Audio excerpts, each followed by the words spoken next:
प्रिय मित्रों, नमस्कार। स्वागत है आप सभी का आपके अपने YouTube channel solution of civil services में। आज हम लोग जीएस पेपर 2 में जो पॉइंट 2 है झारखंड के आदिवासी, उसमें आगे बढ़ते हुए झारखंड में संथाल जनजाति के बाद मुंडा जनजाति, हो जनजाति, उरांव जनजाति एवं अन्य जनजातियों के बारे में पढ़ेंगे। इसके फर्स्ट वीडियो में आप लोगों ने कल संथाल जनजाति के बारे में जाना था और ये आपका जीएस पेपर 2 का पॉइंट बी का सेकेंड पॉइंट है। ठीक है, पॉइंट बी का जो पहला पॉइंट था उसमें आप लोगों ने सदान के बारे में पढ़ा था, झारखंड में सदान जनजाति के बारे में पढ़ा था। और पॉइंट ए में आप लोगों ने जो शासन व्यवस्थाएं हैं, झारखंड का इतिहास के पॉइंट में आपने शासन व्यवस्थाओं के बारे में पढ़ा था। झारखंड में किस प्रकार की जनजाति के शासन व्यवस्थाएं किस प्रकार की हैं। आप लोग जो अभी ये वीडियो देख रहे हैं, ये आपका 7 जेपीएससी, 8 जेपीएससी और 9 जेपीएससी का जो कंबाइंड जेपीएससी होने वाला है, उसके पीटी के कोर्स के अकॉर्डिंग ये आपको क्लास दिया जा रहा है, जिसमें कि आपको ना सिर्फ पीटी बल्कि आपको मेंस के लिए भी कंटेंट प्रोवाइड कर दिया जा रहा है, ताकि आप डिटेल्स मोड में पढ़ें। सिर्फ पीटी पास करवा देना मेरा उद्देश्य नहीं है कि आप सिर्फ पीटी पढ़ें, पीटी में पास हो जाएं। ये जो कंटेंट है आपको पीटी के साथ साथ मेंस में भी काम आएंगे।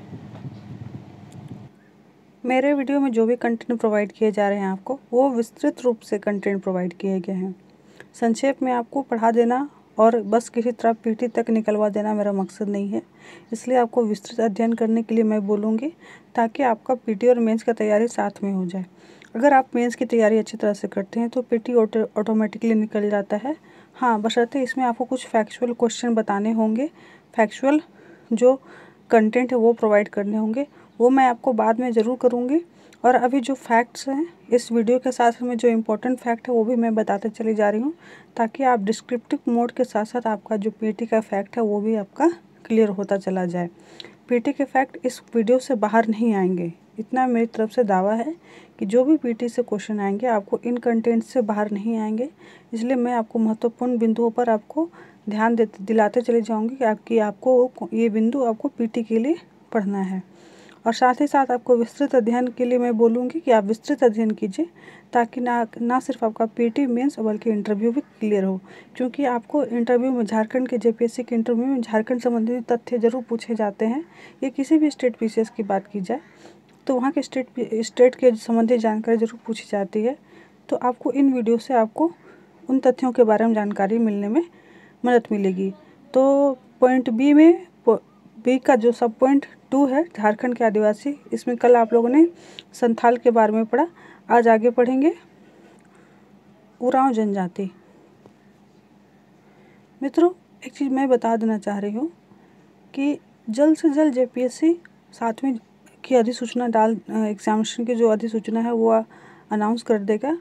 और यही नहीं, अगर आप बीपीएससी की तैयारी कर रहे हैं तो बीपीएससी की तैयारी में भी जी जान से लग जाए, क्योंकि बीपीएससी की भी अधिसूचना जल्द से जल्द आ जाने वाली है। दोनों एग्ज़ामों की अधिसूचना जल्द से जल्द आ जाएगी, जैसे ही लॉकडाउन 2 खत्म होता है। अगर लॉकडाउन 3 अनाउंस किया जाता है तो भी इतना मान के चले कि इसी दौरान में आपको दोनों एग्ज़ाम की अधिसूचना आ जाएगी। तो किसी प्रकार की देरी किए बिना आप जी जान से तैयारी कीजिए, ताकि आपका पक्का फाइनल सिलेक्शन हो जाए। चलिए बढ़ते हैं। उरांव जनजाति या जो जनजाति है झारखंड की एक महत्वपूर्ण एवं जनसंख्या की दृष्टि से दूसरी सबसे बड़ी जनजाति है। यह मुख्य रूप से रांची, पलामू, लातेहार, हजारीबाग, सिंहभूम तथा संथाल परगना क्षेत्रों में पाए जाते हैं। ये इस जनजाति का निवास स्थल है। ठीक है, तो प्रश्न ये पूछा जा सकता है कि उरांव जनजाति निम्न क्षेत्र में से किस क्षेत्र में नहीं पाई जाती है। तो आपको क्षेत्र याद रखना होगा। ठीक है, कौन कौन से क्षेत्र हैं? रांची, पलामू, लातेहार, हजारीबाग, सिंहभूम एवं संथाल परगना। उरांव भाषा एवं प्रजाति दोनों दृष्टि से द्रविड़ जाति से संबंधित हैं और इनका मुख्य पेशा कृषि है। पीटी फैक्ट में ये हो सकता है कि उरांव जनजाति का मुख्य पेशा क्या है, और शिकार करना इनका पेशा न रहकर शौक बन गया है। ठीक है, ये प्रतिवर्ष वैशाख में विशु सेंद्रा, फागुन में फागु सेंद्रा और वर्षा ऋतु में जेठ शिकार करते हैं। इसके अलावा सुविधा के अनुसार दो-राहा शिकार करते हैं जो अनौपचारिक होता है। उरांव जनजाति में पसरी प्रथा भी प्रचलन में है। पसरी प्रथा क्या है? जिसमें किसी को हल बैल देकर मदद करने के बदले में उसे खेत जोतने कोड़ने में सहायता मिलती है। ठीक है, ये फैक्ट याद रखिएगा, फिर से समझ लीजिए। ये फैक्ट क्या है? पसरी प्रथा। पसरी प्रथा क्या है? जिसमें किसी को हल बैल देकर मदद करने के बदले में उससे खेत जोतने कोड़ने में सहायता मिलती है या फिर मेहनत का विनिमय होता है। ठीक है, मतलब एक के मेहनत के बदले में एक खेत के, अगर किसी को हल बैल आप दे रहे हैं तो उसके बदले में आप वो आपके खेतों में आपकी जो कृषि संबंधित कार्य है उसमें आपकी मदद करेगा। इसको पसरी प्रथा कहते हैं। ठीक है, अर्थात मेहनत का विनिमय। ठीक है, परिश्रम का विनिमय। तो ये एक फैक्ट हो गया। ठीक है, इसका अर्थ पूछा जा सकता है तो आपको अर्थ याद रखना है। तो इसके तहत क्या होगा? एक दूसरे के कृषि कार्य में सहयोग मिलता है। पहले इनमें पाचा पद्धति बहुत प्रचलन में खूब था। युवा क्रिया के धांगर महत्व के माध्यम से युवकों की मदद की जाती थी और बदले में खाने को और हड़िया पीने को दिया जाता था। ठीक है, तो ये थी पाचा प्रथा। इसी प्रकार की जो भी प्रथा है, रस्म है, रिवाज है और जो पद हैं, इनके संबंधित जो आपको देखे होंगे नाम के बारे में दिया हुआ रहता है, उनको आप याद करते चले जाइएगा ताकि आपको जो पीटी में ये सब प्रश्न पूछे जाएंगे तो आपको आंसर करने में मदद मिलेगी। वर्तमान में अभी ये जो पाचा प्रथा है, इसके बदले में नगद लेने की प्रणाली चल पड़ी है। पहले क्या था? युवकों को खाना और हड़िया दे दिया जाता था। अब देखिए क्या है? घर दी जमाई व्यवस्था। एक तरह से यह विवाह की प्रथा है। ठीक है, इस व्यवस्था में इस व्यवस्था की भी मदद पाने के लिए ही की जाती थी और यह एक शौकिया प्रथा थी, जिसमें कोई रहने खाने की व्यवस्था पर धांगर की तरह मजदूरी करता था। और अगर आप देखेंगे संथाल में यह एक प्रकार की जो घर दी जमाई थी, ये संथालों में यह विवाह की प्रथा पाई जाती है, जबकि ये उरांव में आकर थोड़ा सा व्यवस्था बदल जाता है। संथाल व्यवस्था के बारे में मैंने कल पढ़ाया था। तो विवाह प्रणाली थी, उसमें घर दी जमाई से तात्पर्य यह होता था कि यह एक विवाह की प्रणाली थी। जबकि वर्तमान में यह है कि जो उरांव की बात करें तो इसमें कोई रहने खाने की व्यवस्था पर धांगर की तरह मजदूरी करता है। ठीक है, आगे देखेंगे। परिवार उरांव जनजाति का मूल एवं सबसे छोटी सामाजिक इकाई है और इनका परिवार पितृसत्तात्मक एवं पितृवंशीय होता है। जैसे कि आपने वो संथाल में भी जाना था कि संथालों का परिवार भी पितृसत्तात्मक हुआ करता था। उरांव कई टोटेमिक गोत्रों में बटे हुए हैं जिन्हें किली कहते हैं। ठीक है, किली से तात्पर्य क्या होता है? कई टोटेमिक गोत्र, अर्थात यहाँ गोत्र के लिए किले शब्द का इस्तेमाल किया गया है। अब ये प्रमुख गोत्र कौन कौन है याद करते चले जाइए। तिरकी, कच्छप, मिंज, खलखो, एक्का, खोखो और केरकेट्टा, लकड़ा, टोपो, कुजूर, ये सब किलीज हैं अर्थात टोटेमिक गोत्र हैं। अब इनमें अनेक प्रकार के विवाह देखने को मिलते हैं। ये समग्राह विवाह के सिद्धांत को नहीं मानते हैं। एक ही गांव में लड़का लड़की का विवाह पसंद नहीं किया जाता है। ये आपस में कृत्रिम ढंग से नाता स्थापित करने के लिए सहिया का चुनाव करते हैं। इसे सहियारो कहते हैं और ये नाता बहुत सुदृढ़ है। अगर झारखंड में निवासी हैं तो आप समझ जानते हैं, सहिया भाई, सहिया बहन, सहिया माता एक बहुत ही सुदृढ़ प्रणाली है जिसमें कि नए प्रकार के रिश्ते नाते बनाए जाते हैं। प्रत्येक 3 वर्ष धन कटने के बाद सहिया चयन समारोह होता है। गांव की कुंवारी लड़कियां आपस में गोई या करमडार आदि के रूप में मित्रता बनाती हैं। इसी प्रकार लड़कों में मित्रता का रूप जो होता है वो लार या संगी है। विवाह के बाद उनकी पत्नियां भी एक दूसरे को लारिन या संगिनी कहकर बुलाती हैं। उरांव जनजाति के सामाजिक व्यवस्था में युवा क्रिया धूमकुड़िया एवं अखरा का बहुत ही महत्वपूर्ण स्थान है। धूमकुड़िया क्या है समझ लीजिए। एक साधारण घर होता है जहाँ अविवाहित युवक युवतियाँ रहते हैं। लड़के और लड़कियों के लिए अलग अलग धूमकुड़िया का प्रबंध होता है, अर्थात लड़कों का अलग होता है, लड़कियों का अलग होता है। लड़कों के धूमकुड़िया को जोंग एरपा बोला जाता है लड़कों के धूमकुड़िया को, और लड़कियों के धूमकुड़िया को पेल एरपा। ठीक है, तो हो गया जोंक एक तरह से लड़कों का धूमकुड़िया और लड़कियों का पेलेरपा। ठीक है, जोंक हेरपा को धांगर कुड़िया भी कहते हैं। और जोंक हेरपा के नियंत्रण और देखभाल के लिए किसी लड़कियों को मुखिया के रूप में नियुक्त कर दिया जाता है, जिसे महतो या धांगर महतो कहते हैं। अर्थात इनकी जो एक्टिविटी है, जो ये जोंक हेरपा अर्थात जो लड़कों का जो ये धूमकुड़िया होता है, उनकी एक्टिविटी, उनके नियंत्रण, उनके देखभाल के लिए एक मुखिया का चुनाव किया जाता है, जिसको महतो या धांगर महतो कहते हैं। पेलेरपा की लड़कियों की देखभाल और उन पर नज़र रखने का दायित्व किसी प्रौढ़ या विधवा महिला को सौंपा जाता है, जिसे बड़की धांगरिन कहते हैं। ठीक है, यहाँ पर आपको देखिए लड़कों का जो धूमकुड़िया का जो मुख्य होता है वो महतो या धांगर महतो होता है, जबकि लड़कियों का जो धूमकुड़िया होता है उसकी जो मुखिया होती है या फिर जो जिन पर इनका कंट्रोल होता है वो बड़की धांगरिन होती है। धूमकुड़िया में प्रवेश लगभग 10 से 11 वर्ष की उम्र में हो जाता है और विवाह के पूर्व तक इसके सदस्य रहते हैं। ये मतलब जब ये आपने एक चीज़ देखा होगा कि ये सभी कुंवारे लड़के लड़कियों का है। धूमकुड़िया जो ग्रुप है ये कुंवारे लड़के लड़कियों का रहता है। ठीक है, तो ये तब तक इनका जो सदस्यता रहता है जब तक ये कुंवारे रहते हैं। ठीक है, अतः विवाह के पूर्व तक ही इनकी सदस्यता कायम रहती है। अब इनकी जो श्रेणियाँ होती हैं ये 3 प्रकार की होती है। पहला पुनः जोखर जो नए प्रवेश होते हैं। सेकंड हो गया मांझ जोखर जो 3 साल बाद होते हैं। और थर्ड होता है कोहा जोखर। धांगर महतो का एक सहायक होता है जिसको कोतवार कहते हैं। ठीक है, धांगर महतो का सदस्य कोतवार होते हैं। कौन सा धांगर महतो? जो पुरुष लोग का जो धूमकुड़िया होता है, लड़कों का जो धूमकुड़िया होता है उसका जो मुख्य होता है वो धांगर महतो, उसका एक सहायक होता है जो कोतवार कहलाता है। धूमकुड़िया में कठोर अनुशासन बनाए रखा जाता है और इसके अधिकारी प्रत्येक 3 वर्ष पर बाद बदल दिए जाते हैं। इसके लिए एक सरल साधारण समारोह मुखिया हंडी या हड़िया पीना होता है। धूमकुड़िया में प्रत्येक 3 वर्ष में प्रत्येक में जो प्रवेश होता है वो प्रत्येक 3 वर्ष में किया जाता है और इसके लिए सुसंपन्न दीक्षा समारोह भी होता है।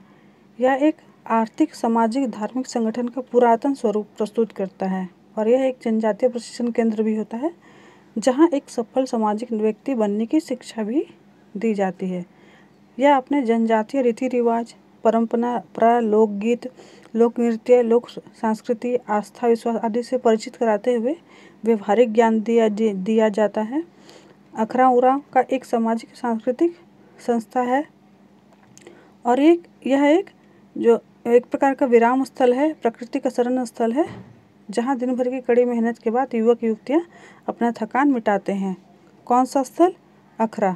ठीक है, अखरा उरांव का एक प्रकार से सामाजिक सांस्कृतिक स्थल है, याद रखिएगा, जहाँ पर जो युवक युवतियाँ हैं अपने दिन भर की कड़ी थकान के बाद मिलते हैं और एक तरह से समझिए कि गपशप करते हैं, अपने दिन भर की थकान को मिटाते हैं। उरांव जनजाति के लोग मिश्रित धर्म मानते हैं। उनका जो प्रमुख देवता है धर्मेश है, जिसको सिंगा बोंगा कहते हैं या फिर वे सूर्य का प्रतीक भी हैं। धरती माता उनकी दंपति मानी जाती हैं। ठीक है, और अन्य देवी देवता में मरांग बुरु अर्थात पहाड़ का देवता, ठाकुर देव, ग्राम देवता, डीवार, सीमांत देवता, पुरुजात्मा, कुल देवता आदि हैं। पाहन इनका धर्म प्रधान या पुजारी होता है। सरना इनका प्रमुख धर्मस्थल होता है और पूर्वजों की आत्मा शासन में निवास करती है।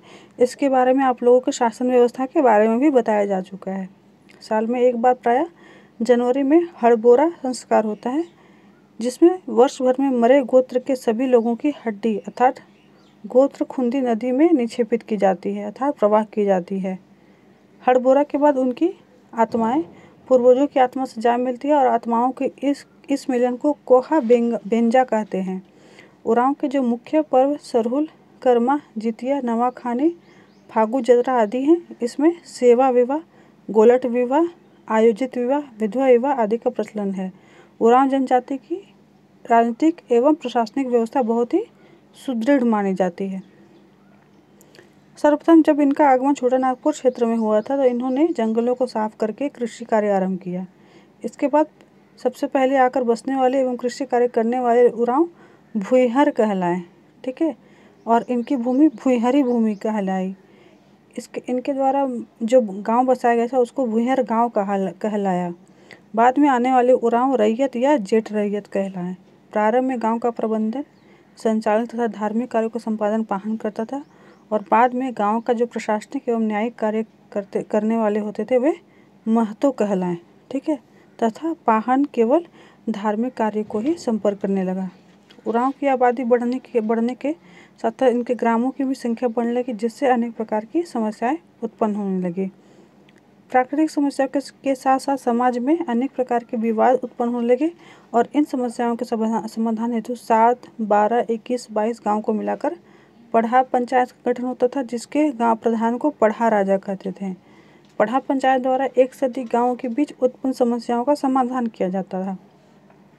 संपत्ति का बंटवारा, विवाह संबंधी विवाद, यौन अपराध, चोरी आदि संबंधित मामले भी ग्रामीण स्तर पर या फिर पढ़ा पंचायत में सुलझाए जाते थे और सामान्यतः पंचायत की जो बैठक होती थी अखरा में होती थी, जहां लोकतांत्रिक ढंग से विवादों का निपटारा किया जाता था। आर्थिक अपराध सिद्ध होने पर जुर्माना, शारीरिक दंड या जाति बहिष्कार करने का प्रावधान था, जहाँ जाति बहिष्कार या एवं पुनर्प्रवेश का निर्णय केवल पढ़ा पंचायत द्वारा ही किया जाता था और जुर्माने की राशि को पूजा पाठ एवं अन्य कल्याणकारी कार्यों पर व्यय किया जाता था। वर्तमान समय में झारखंड में उरांव जनजाति को सबसे अधिक शिक्षित जनजाति माना जाता है। ये सामाजिक एवं राजनीतिक रूप से सबसे अधिक जागरूक एवं पारंपरिक रीति रिवाजों के प्रति सचेत हैं और पंचायती राज व्यवस्था लागू होने पर इनकी जो पारंपरिक व्यवस्थाएं हैं, संस्थाएं काफ़ी सक्रिय हैं। नेक्स्ट देखिए मुंडा जनजाति। मुंडा जनजाति झारखंड में कोलेरियन समूह की एक सशक्त एवं शक्तिशाली जनजाति है। झारखंड में यह आबादी की दृष्टि से तीसरी सबसे बड़ी जनजाति है। प्रजातीय दृष्टि से मुंडा को प्रोटो ऑस्ट्रोलॉइड समूह में रखा जाता है और इनकी भाषा मुंडारी ऑस्ट्रो एशियाटिक भाषा परिवार के अंतर्गत आती है। ये सभी फैक्ट हैं, इंपॉर्टेंट है पीटी के लिए केवल, ठीक है। लेकिन आपको इन पूरे फैक्ट को सिर्फ पीटी के लिए नहीं याद करके चलना है, तो आप मेंस में भी लिखने योग्य हो जाएं, इसलिए सारी कंटेंट को अच्छी तरह से अपने दिमाग में मेमोराइज करते चले जाना है। ये अपनी भाषा को होडोजगर भी कहते हैं। इनका मुख्य निवास स्थल रांची, हजारीबाग, पलामू, गुमला, गिरिडीह, सिंहभूम, संथाल परगना है। मुंडा समुदाय झारखंड के मूल निवासी हैं और झारखंड क्षेत्र में इनका जो प्रवेश हुआ था लगभग 600 ईसा पूर्व हुआ था। मुंडाओं के अपने अनेक गोत्र हैं, जिसमें आपका आता है आइंद, कंडुलना, केरकेट्टा, टूटी, डुंगडुंग, तिरकी, तोपनो, पूर्ति, बरला, बागे, बलमुचू, बेंगरा, बोदरा, भेंगरा, सुरीन आदि मुंडा जनजाति के प्रमुख गोत्र, ये जो अंडरलाइन किया हुआ है, ठीक है।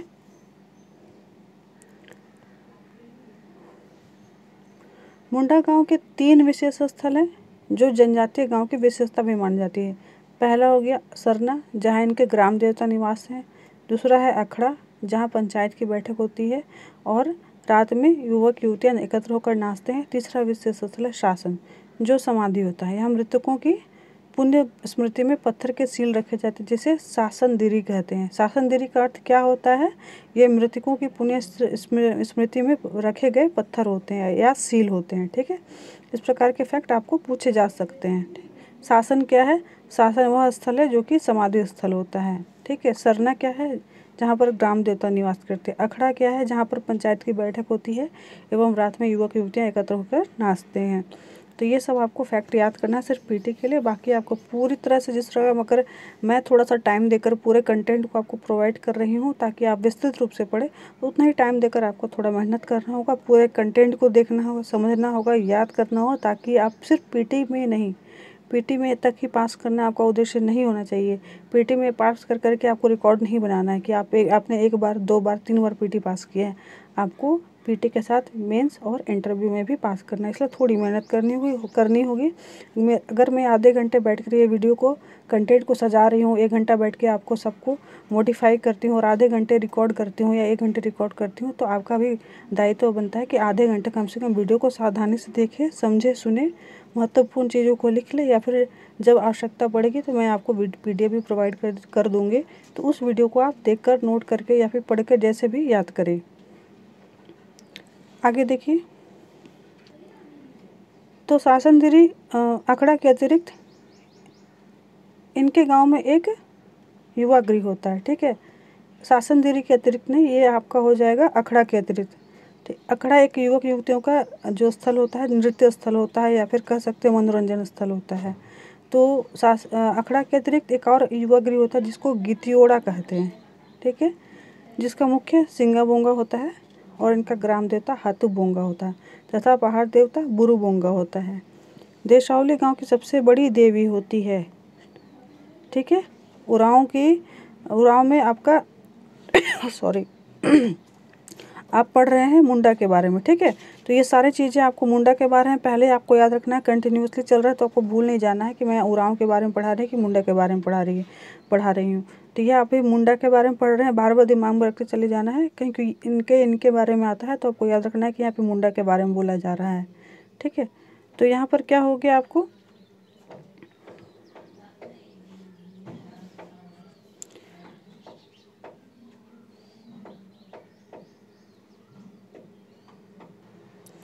तो मुंडाओं में देवी देवताओं को खुश रखने के लिए पाहन सरना में पूजा करता है और प्रत्येक घर में ओड़ा बोंगा अर्थात कुल देवता की पूजा परिवार का जो मुखिया होता है वो करता है। मुंडा टोटेम अर्थात इष्ट चिन्ह की भी पूजा करते हैं और मुंडा के मुख्य पर्व सरुल, बा, कर्मा, सोहराई, माघे, फागु, नवाखानी, जितिया और अनोबा आदि हैं। अधिकांश पर्व कृषि और प्रकृति से जुड़े हुए हैं। फागु पर्व के समय में सामूहिक शिकार का आयोजन किया जाता है। सरुल को बा पर्व एवं फूलों का पर्व माना जाता है। धान रोपने के समय रोआ पूना और नए अनाज आने के समय जो मनवा पर्व विशिष्ट रूप से मनाया जाता है। आषाढ़ में खेत जुताई और चौड़ीकरण के पहले बतौली अर्थात छोटा सरुल पर्व मनाया जाता है। इसके गांव के मुखिया को हाथू मुंडा या मुंडा कहा जाता है तथा धार्मिक स्थान प्रधान जो होता है वो पाहन कहलाता है। मुंडा पूरे गांव का प्रतिनिधित्व करता है, वह ग्रामीणों से लगान वसूलता है। गांव में जो विधि व्यवस्था है उसका बनाए रखना भी उसका काम होता है और साथ ही साथ वह गांव के विवादों का निपटारा करता है। पाहन गांव के कल्याण, कुशलता और सुरक्षा के लिए देवी देवताओं का पूजा अर्चन करते हैं और बलि चढ़ाता है। पाहन के सहायक को पुजार या पनभरा कहते हैं। पाहन को थोड़ी लगान मुक्त भूमि मिलती है जिसे डाली कटारी भूमि कहते हैं। एक प्रकार की सेवा भूमि उसे मिलती है जिसे भूत खेता कहते हैं, जिसकी उपज या आय से भूत प्रेत की पूजा व्यवस्था चलती रहती है। कई गाँवों को मिलाकर अंतर ग्रामीण पंचायत बनती है जिसे पढ़ा पंचायत कहते हैं। गांव के बीच के झगड़ों विवादों का निपटारा पढ़ा पंचायत में होता है और इसका प्रधान मानकी होता है। यह मुंडा का सर्वोच्च न्यायपालिका, कार्यपालिका और विधायिका माना जाता है, ठीक है। कौन? मानकी, जो कि पढ़ा पंचायत का प्रधान होता है। इसमें पढ़ा राजा, दीवान, ठाकुर, कोतवार, पांडे, लाल, कर्ता आदि अधिकारी होते हैं और मुंडा एवं मानकी का पद जो होता है ये वंशानुगत होता है। वर्तमान समय में सरकारी पंचायतों की स्थापना एवं राजनीति जागरूकता के कारण मुंडा समाज में अनेक परिवर्तन देखने को मिलते हैं। इनकी जो सामाजिक, सांस्कृतिक, राजनीतिक और आर्थिक एवं धार्मिक जीवन में अभी वर्तमान में महत्वपूर्ण बदलाव हुए हैं। इसके बाद हम लोग नेक्स्ट वीडियो में पढ़ेंगे हो जनजाति, फिर आगे कंटिन्यूअसली चले जाएंगे अन्य जनजातियों के बारे में। वीडियो को मैं फ़िलहाल छोटा ही बना रही हूँ ताकि आपको दो जनजातियों के बारे में आप पढ़ पाएँ और याद कर पाएँ। एक बार में अधिक से अधिक जानकारी देने से आपको फिर हो सकता है ज़्यादा आपको याद करने में कठिनाई होगी, तो इसलिए इस वीडियो को मैं यहीं ख़त्म करती हूँ। नेक्स्ट वीडियो में हो जनजाति एवं खड़िया जनजाति के बारे में पढ़ेंगे, साथ में अन्य जनजातियों के बारे में भी पढ़ेंगे। तो ये मेरे वीडियोस आपके लिए ज़रूर फ्रूटफुल हो रहे होंगे, लाभदायक हो रहे होंगे। सभी वीडियो को ध्यानपूर्वक देखिए और आप आराम से अपनी तैयारी जो है वो पूरी तरह से कंप्लीट तैयारी इन वीडियो के माध्यम से कर सकते हैं। मैं सारे के सारे वीडियो आपको कंप्लीट करके दे दूँगी जीएस पेपर 2 और जीएस पेपर 1 का। बस आपको पढ़ना है, उन वीडियो को देखकर समझना है। जीएस 1 के भी जो वीडियो आ रहे हैं आपको विस्तृत मोड में दिए जा रहे हैं। साथ ही जो प्रीलिम्स में जो फैक्ट आएंगे उसको भी वीडियो के अंत में बताया जा रहे हैं। तो उन वीडियो को भी आप सावधानीपूर्वक ध्यान से देखेंगे तो आपकी तैयारी कंप्लीट हो जाएगी। आपको ज़्यादा और एक्स्ट्रा समझ लीजिए कि एफर्ट लगाने की ज़रूरत नहीं पड़ेगी। बस उन्हीं वीडियो को कंप्लीट देखते चले जाइए, जो थोड़े बहुत कुछ नोट्स खुद से बनाना चाहते हैं उन वीडियो को देखकर आप बना सकते हैं। ठीक है, तो वीडियो को यहीं पर अंत करती हूँ। बस आपके प्रोत्साहन की आवश्यकता है, तो ज़रूर आप लाइक कीजिए, कमेंट कीजिए, शेयर कीजिए, ताकि अन्य लोग भी इन वीडियो से लाभान्वित हो सकें। Thank you.